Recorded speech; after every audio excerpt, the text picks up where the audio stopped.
दोस्तों आपका share track पे स्वागत है। मैं राज बोल रहा हूँ। आज हम बात करने वाले हैं एलवैक और एड्स वैक्स के बारे में।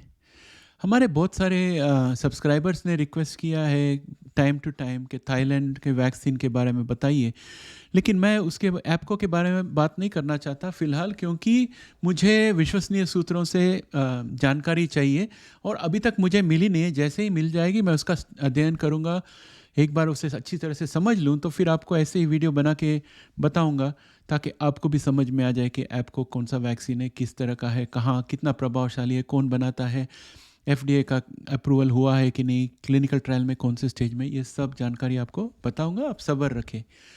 और आज का जो वीडियो है उसमें हम डिस्कस करने वाले दो वैक्सीन के बारे में। इसका नाम है एलवैक HIV और वैक्सजन।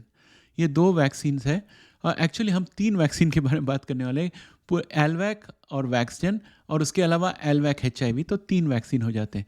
एलवैक्स और एडवैक्स जो है ये दो अलग अलग वैक्सीन है जिन्हें HIV और एड्स कंट्रोल करने के लिए बनाया गया है। और मैं आगे बढ़ूं इसके पहले मैं आपसे एक रिक्वेस्ट करूंगा कि दोस्तों हमारा ये जो चैनल है अभी 490 सब्सक्राइबर्स पे आया हुआ है। हमें जल्द से जल्द 1000 तक पहुंचना है ताकि चैनल मोनेटाइज हो सके। मोनेटाइज चैनल में मुझे सहायता मिलेगी प्रोग्रामिंग अच्छी तरह से जारी रखने के लिए और इसमें ज़्यादा एफर्ट्स डालने के लिए। तो आपकी सहायता चाहिए। आप अपने फ्रेंड्स को बताइए इस चैनल के बारे में, उन्हें इंकरेज कीजिए सब्सक्राइब करने के लिए और संख्या बढ़ाने के लिए हेल्प कीजिएगा। और इसके साथ ही चलो हम शुरू करते हैं ये दो वैक्सीन के बारे में जानकारी लेने के लिए।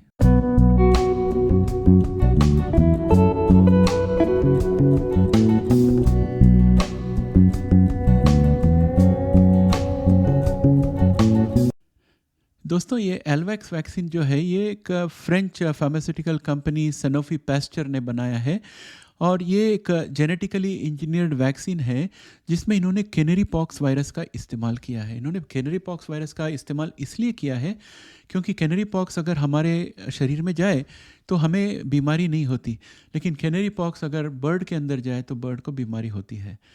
तो ये कैनरी पॉक्स वायरस जो है हमारे लिए सेफ़ है, हमारे को कोई बीमारी नहीं होती। लेकिन जब कैनरी पॉक्स वायरस हमारे शरीर के अंदर जाती है तो हमारा जो इम्यून सिस्टम है वो जागरूक हो जाता है और ये कैनरी पॉक्स वायरस को अटैक करने के लिए आगे बढ़ता है। तो इसकी वजह से कैनरी पॉक्स वायरस जो है आइडियल बन गया है और इन्होंने कैनरी पॉक्स वायरस के अंदर HIV के एक जीन डाली है जो हमारे शरीर के अंदर जाने के बाद प्रोटीन बनाएगा और वो प्रोटीन जो है वो HIV में होता है और उस प्रोटीन को देखते ही हमारा शरीर जो है एंटीबॉडीज़ बनाने लगेगा उस प्रोटीन के साथ चिपक कर और उस प्रोटीन को विफल बनाने के लिए। तो ये स्ट्रेटजी है इस वैक्सीन का। और ये वैक्सीन जो है एक इस प्रोटीन इसके पहले मैं आपको ये एक और चीज़ याद दिला दूं। आपने अगर हमारा 6 पार्ट सीरीज़ देखा होगा human immune system and HIV के बारे में, तो उसमें मेरे ख्याल से सेकंड या थर्ड एपिसोड में हम एंटीबॉडीज़ के बारे में बात करते हैं और हम mRNA के बारे में बात करते हैं और जीन्स के बारे में बात करते हैं। तो हमारा जो DNA है उसमें जीन्स होता है, उसमें क्रोमोसोम्स होती है और क्रोमोसोम के अंदर जीन्स होते हैं। जीन्स माँ बाप दोनों की तरफ से आते हैं। एक जीन का मतलब है वो प्रोटीन का फॉर्मूला है जीन। लेकिन जीन अगर हमारे क्रोमोसोम से निकल जाए तो हमारा शरीर खराब हो सकता है और हम मर सकते हैं, इसलिए जीन निकल नहीं सकता। जीन क्या करता है, खुद की कॉपी बनाकर सेल के बाहर फेंकता है। वो कॉपी को हम mRNA कहते हैं। तो mRNA जो है वो रेसिपी है एक प्रोटीन बनाने की। तो जीन खुद एक प्रोटीन का रेसिपी है और उसकी कॉपी जो है उसको mRNA कहते हैं और mRNA को rRNA पढ़कर उसमें से जो रेसिपी दिया होता है उसके हिसाब से एमिनो एसिड जमा करके वो प्रोटीन बनाता है। तो ये आप समझ लीजिएगा। और हमारे शरीर का जो चलन है वो प्रोटीन है। जैसे अगर आप बाज़ार जाओ तो रुपये और पैसे देकर आप खरीदते हो या डॉलर देकर कुछ भी खरीदना है खरीदते हो, तो डॉलर या रुपये जो होता है वो चलन है। उसी तरह से शरीर में प्रोटीन चलन है और प्रोटीन की वजह से तरह तरह की चीज़ें शरीर में हो सकती है।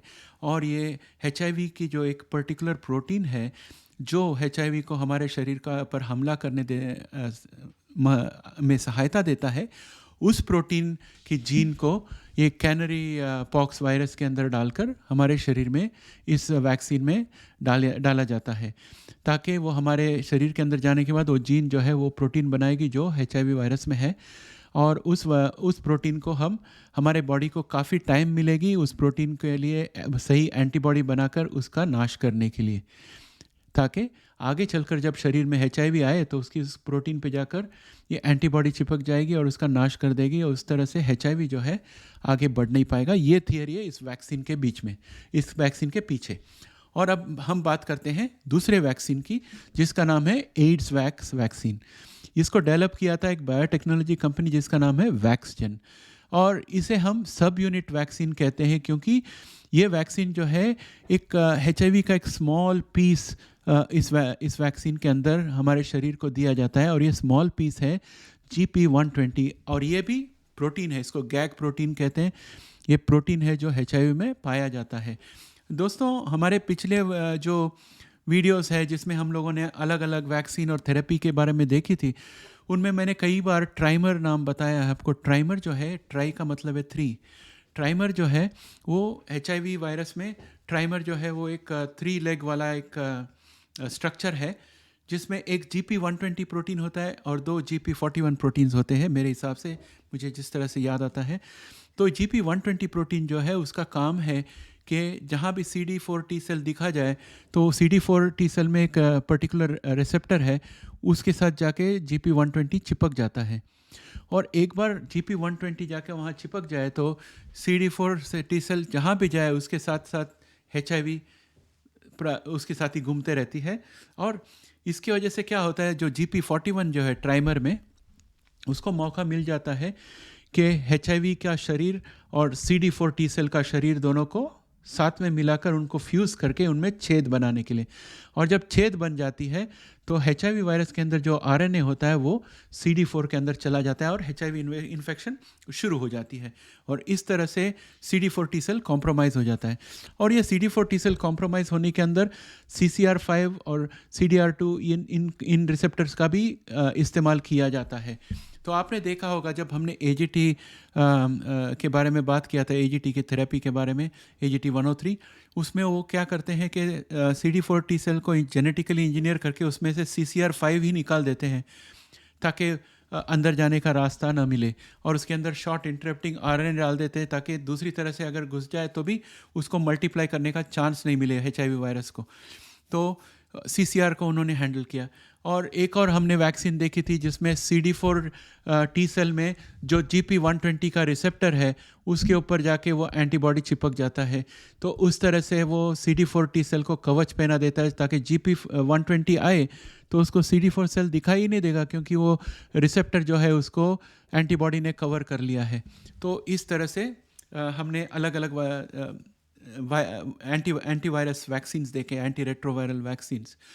तो ये जो वैक्सीन हम अभी बात कर रहे हैं वैक्सजन के बारे में, ये वैक्सजन वैक्सीन में GP120 को न्यूट्रलाइज करने वाली एंटीबॉडी बनाने की ट्रेनिंग हमारे शरीर को मिलती है, क्योंकि इस वैक्सीन में GP120 प्रोटीन होती है जो हमारे शरीर के अंदर जाती है, और हमारा शरीर सीख जाता है कि किस तरह से GP120 के साथ चिपकने वाली एंटीबॉडी बना सके, ताकि आगे चलकर जब HIV हमारे शरीर में आए तो ये GP120 पे से चिपक जाएगी, और HIV जो है उसको CD4 T सेल में ग्रिप ही नहीं मिलेगा। जब उसको ग्रिप ही नहीं मिलता है तो फ्यूजन का सवाल ही नहीं, और फ्यूजन नहीं हुआ तो रेप्लिकेशन का सवाल नहीं। इस तरह से ये बचाता है। अभी थियोरी में आप देखने जाओ तो आपको लगेगा कि ये दोनों वैक्सीन जो है बहुत स्ट्रांग है, और दोनों को साथ में डाल दें तो जय और वीर की जोड़ी जैसे शोले में थी वैसे हो जाएगी, और ये दोनों मिला के HIV गब्बर को मार देंगे। लेकिन वास्तव में ऐसे नहीं हुआ। दोनों LVAC और एड्स वैक्स को साथ में इस्तेमाल करके क्लिनिकल ट्रायल किए गए, और एक फेज़ 3 क्लिनिकल ट्रायल कंडक्ट किया गया था थाईलैंड में एक कॉम्बिनेशन को लेकर। लेकिन उसमें 16,000 पार्टिसिपेंट्स थे और सिर्फ 31% इफेक्टिव थे HIV रिडक्शन में। तो 31 जो है वो ज़ीरो नहीं है, 31 है। प्लेसिबो वालों को जितना हुआ उसके हिसाब से वैक्सीन दिए लोगों को 31% कम लोगों को HIV हुआ। तो इसे हम 100% फुल प्रूफ नहीं कह सकते, क्योंकि HIV में जो वैक्सीन चाहिए हमें वो 100% फुल प्रूफ चाहिए, ताकि उसको एक बार कोई ले ले तो उसको 100% गारंटी रहे कि उसको HIV नहीं हो सकता है। देखने जाओ तो पूरी तरह से देखने जाओ तो LVAC और एड्स वैक्सीन जो है एक बहुत ही महत्वपूर्ण कदम है HIV को HIV का खात्मा करने में, लेकिन इनमें और भी काम करने पड़ेगी। इसकी इफ़ेक्टिवनेस को बढ़ाने को 31% जो है वो खास नहीं है। और अब मैं आपको एक और आर्टिकल के बारे में बताने वाला हूँ इसी वैक्सीन के बारे में, जो है new England journal of medicine में। और मेरे हिसाब से तो new England journal of medicine जो है ये काफ़ी प्रसिद्ध और माननीय जर्नल है, रेप्यूटेड जर्नल है। और इसमें मैं कई बार पढ़ता हूँ डिटेल्स, और उसमें एक आर्टिकल 3 दिसंबर 2009 को। लेकिन इस आर्टिकल में एक डिस्क्लेमर डाला हुआ है जो मैं आपको इंग्लिश में पढ़ के सुनाऊंगा, फिर बाद में मैं डिटेल्स बताऊंगा। वो आर्टिकल में डिस्क्लेमर है, the opinions expressed in this article are those of the authors and do not represent the official views of the Department of Health and Human Services, the National Institute of Allergy and Infectious Diseases, the Centers for Disease Control and Prevention, and the Department of Defense and the Department of the Army. तो कहने का मतलब ये है कि journal बोल रही है कि हमने ये प्रिंट किया है, लेकिन ये हमारी राय नहीं है, जो लोग बोल रहे हैं उनकी राय है, और हमने इसे हम इसका न एंडोर्समेंट करते हैं न खंडन करते हैं। तो उन्होंने उस तरह से यानी कि न्यूट्रल दिया है। तो इसके हिसाब से जो है ना, बहुत सारी संस्थानों ने मिलकर ये 2 वैक्सीन को जॉइंटली टेस्ट किया है। इसमें एग्रीमेंट हुई थी US Army Medical Research and Materiel Command और National Institute of Allergy and Infectious Diseases और Henry M Jackson Foundation for Advancement of Military Medicine और यूएस डिपार्टमेंट ऑफ डिफेंस, ये सब लोगों ने मिलकर ये टेस्ट किया। इनके लिए सनोफी पैस्चर ने एलवैक HIV वैक्सीन दिया टेस्ट करने के लिए, और global solutions for infectious disease, जिसको हम वैक्सजेन के नाम से जानते हैं, उसने दूसरा वैक्सीन दिया ताकि ये दोनों को मिलाकर वो टेस्ट कर सके। और इस स्टडी में पाया गया था कि 132 सब्जेक्ट्स थे जिन्हें HIV हुई। वो 132 में से 56 वो थे जिनको ये वैक्सीन कॉम्बिनेशन दी गई थी, और 76 वो थे जिनको प्लेसिबो दिया गया था, और इनको फॉलोअप किया गया था काफ़ी सालों तक। और उसके वजह से ये कहा जा सकता है कि ये वैक्सीन जो है इसमें कुछ असर तो ज़रूर है, लेकिन इसमें उतना ज़्यादा असर नहीं है जिसके वजह से हम इतना आत्मविश्वास रख सकते हैं या कॉन्फिडेंस रख सकते हैं इसके ऊपर कि अगर किसी को ये वैक्सीन दे दे तो वो HIV से बच सकता है। इसका मतलब ये है कि इस वैक्सीन को और भी डेवलप करने की ज़रूरत है। इसको फेंक नहीं सकते क्योंकि इसमें इफ़ेक्टिवनेस है 31% का। तो इसको और आगे बढ़ाने का इसका मतलब ये है कि इसमें और भी एंटीबॉडीज़ डालने पड़ेंगे जो HIV में होते हैं, ताकि एक से ज़्यादा जगह पर HIV के ऊपर हमला किया जा सके।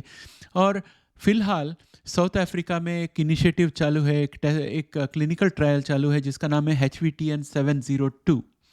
और ये HVTN702 जो है, इसमें एलवैक और एड्स वैक्सीन को साउथ अफ्रीका में लगभग 5000 पार्टिसिपेंट्स के ऊपर टेस्ट किया जा रहा है।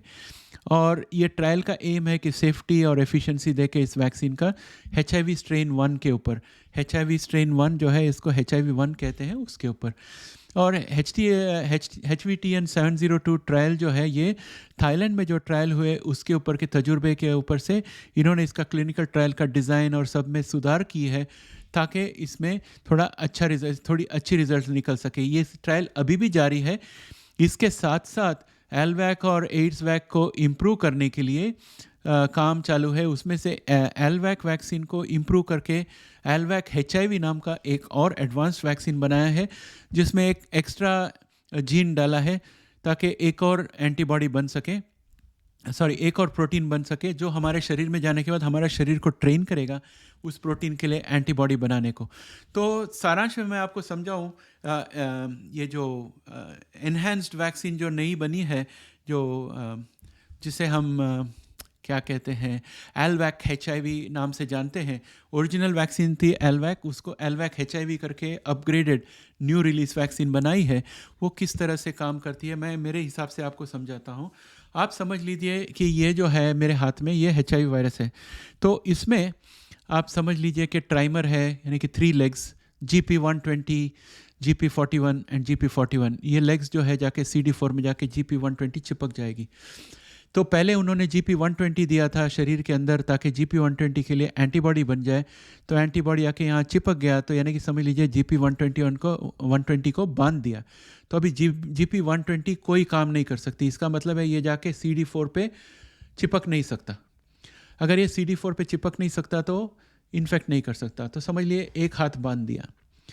तो अभी GP41 भी है, तो GP41 जो है वो हेल्प करता है कि फ्यूज़ करने के लिए, तो क्यों ना GP41 के लिए भी एक एंटीबॉडी बनाई जाए। मैं ये नहीं कहता हूँ कि एलवैक HIV में ये GP41 का भी एंटीबॉडी है, लेकिन मुझे पता नहीं कौन सा एक्स्ट्रा एंटीबॉडी डाला, लेकिन मिसाल के तौर पे मैं कह रहा हूँ कि एक और एंटीबॉडी यहाँ डाल दी, और समझ लीजिए और भी कोई इम्पॉर्टेंट एंटीबॉडी हमें मिले तो वो भी हम इसमें डाल सके। फॉर एग्ज़ाम्पल अगर इसमें कोई प्रोटीन्स हो HIV के ऊपर, जो HIV इस्तेमाल करते हैं हमारे शरीर में हमला करने के लिए, तो उसके लिए हम अगर एंटीबॉडी बना सके या उस प्रोटीन को हम वैक्सीन में डाल के भेज सके तो हमारा शरीर उसके लिए एंटीबॉडी बना लेगा। तो जैसे ही HIV हमारे शरीर में आएगा तो ये एंटीबॉडीज़ जाके जगह जगह चिपक जाएंगे और HIV बिल्कुल नाकाम रहेगा। आप समझ लीजिए कि किसी के पहले आपने हाथ बांध दिए, फिर उसके मुंह में पट्टी बांध दिया, फिर पैर बांध दिए, फिर हाथ बांध दिए, फिर बंदा क्या कर सकता है? किसी के ऊपर आक्रमण नहीं कर सकता। वो कुछ उसी तरह होती है। तो इसमें क्या क्या हो सकता है मैं मेरे तजुर्बे से बताता हूँ, मेरे नॉलेज पे से बताता हूँ, जो मैंने अभी तक अलग अलग वैक्सीन के बारे में स्टडी की है। ऐसा कहा जाता है कि दुनिया में एक माइनॉरिटी लोग हैं, कुछ लोग हैं जिन्हें HIV नहीं होती, और ऐसे लोगों के ब्लड में एंटीबॉडीज़ पाए गए हैं जो HIV के स्पेसिफिक प्रोटीन्स को टारगेट करते हैं। तो एक वैक्सीन बनी है जिसमें उन्होंने उस तरह के प्रोटीन्स यूज़ किए। आप समझ लीजिए अभी एक कॉकटेल बन जाए जिसमें HIV के सबसे महत्वपूर्ण जो प्रोटीन्स हैं वो वैक्सीन में उसके जीन्स डाल के हम भेज दें शरीर में, तो वो वैक्सीन का वायरस जो है शरीर में जाके वो सब प्रोटीन्स बनाएगा और हमारी शरीर जो है उन प्रोटीन्स का खात्मा करने के लिए एंटीबॉडीज़ बनाएगी, और उसको काफ़ी टाइम मिल जाएगा इस प्रोटीन को अटैक करने के लिए। और एक बार हमारा शरीर जो है ये तरह के कॉकटेल ऑफ एंटीबॉडीज़ बनाने को तैयार हो जाएगा, तो जब HIV शरीर में आएगी तुरंत वो एंटीबॉडीज़ जाके जगह जगह से चिपक जाएंगे और HIV का खात्मा। तो ये एक प्लान है। दूसरा प्लान है मोनोक्लोनल एंटीबॉडीज़ का कॉकटेल। मोनोक्लोनल एंटीबॉडीज़ का कॉकटेल बना के भी डाल सकते हैं जो HIV में जगह जगह जाकर चिपक जाए और HIV को न्यूट्रलाइज कर दे। तो मेरे हिसाब से HIV साइंटिस्ट लोग उसी की तरफ काम कर रहे हैं, लेकिन HIV का वैक्सीन को टेस्ट करना जो है बहुत मुश्किल काम है, वॉलंटियर मिलना मुश्किल है, और वॉलंटियर जो है वो एकदम रेस्पॉन्सिबल वॉलंटियर चाहिए जो रेगुलरली मेडिसिन ले और जो सब इंस्ट्रक्शन फॉलो करे। अगर वो इंस्ट्रक्शन फॉलो नहीं करे तो स्टडी फेल हो जाएगी, और अगर इंस्ट्रक्शन फॉलो नहीं करे तो जो नया वैक्सीन बन रहा है वो पहले से ही उसका रेजिस्टेंट HIV बन सकता है। और अच्छे तंदुरुस्त लोगों को वैक्सीन देने के बाद अगर उनको HIV हो जाए तो उनको ठीक नहीं किया जा सकता, इसलिए कैंडिडेट्स सेलेक्ट करना भी काफ़ी मुश्किल है HIV ट्रायल्स के लिए। तो इसकी वजह से HIV का जो रिसर्च है काफ़ी टाइम लगता है, लेकिन हमने कई साल HIV रिसर्च में डाल दिए हैं, और आज की तारीख में हमारे पास जीनोमिक सीक्वेंसर मशीन्स हैं जिसमें हम जेनेटिक सीक्वेंसिंग कर सकते हैं, और कोई भी ऑर्गेनिज्म के अंदर जो उसकी DNA है उसका पूरा एनालिसिस कर सकते हैं। तो हम HIV वायरस के DNA का भी एनालिसिस कर सकते हैं और उसका सब मेन जो प्रोटीन्स है उसका अध्ययन करके उस प्रोटीन्स के लिए एंटीबॉडी बनाकर उसका कॉकटेल शरीर में डाल सकते हैं, और जिसकी वजह से HIV का खात्मा हो सकता है। लेकिन सबसे बड़ा चैलेंज ये है कि आप ब्लड में जो HIV घूम रही है उसको मार सकते हो, लेकिन जो डोरमेंट HIV रिजर्वायर में बैठी है वो हमेशा कॉपीज़ बना के बाहर बेचते रहेगी, तो उसको मारने के लिए हमें कुछ रामबाण उपाय चाहिए। मुझे लगता है एक्सीशन 101 जब आएगा तब शायद वो कर पाएगा उस काम को जो बाकी लोग नहीं कर पा रहे हैं। तो दोस्तों, इसी के साथ मेरी वीडियो यहीं समाप्त होती है, और आप लोग को उम्मीद है सब समझ में आया और आपको अच्छा लगा ये वीडियो। अच्छा लगा तो लाइक दबा दीजिए, चैनल को बहुत काम आता है। अगर आप चैनल को सपोर्ट करना चाहते हैं तो सब्सक्राइब कर लीजिए, नोटिफाई दबा दीजिए। फेसबुक और ट्विटर में आपके दोस्तों को वीडियो का लिंक भेज दीजिए ताकि वो भी देख सके और यहाँ आकर शामिल हो सके, हमारी संख्या बढ़े, और इसके लिए मुझे आपकी मदद की ज़रूरत है। इसके साथ वीडियो यहीं समाप्त करता हूँ। धन्यवाद। जय हिंद।